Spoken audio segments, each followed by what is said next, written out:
ಯಾರು ನಂಗೆ ಕೇಳಿದರು ದಾರಿನ ನಾನೇ ಕಳೆದು ಹೋಗಿರುವೆ ಅಂದೇನ ಎಡವಿದ ಕಲ್ಲಿನಲು ಅವಳನೆ ಕಾಣುವೇನ ಹೋರಾದಿಯಂದು ಬಾಲ್ಯದಲ್ಲಿ ಹಿಡಿದಂತ ಮುಗಲ ಚೆಟ್ಟೆಯಲ್ಲಿ ಪಡೆದಂತ ಸಂತಸ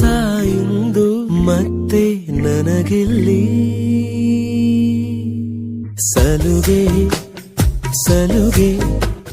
ಸ್ನೇಹ ಸಲುಗೆ ಒಲವ ಕಡೆಗೆ ನಡೆವ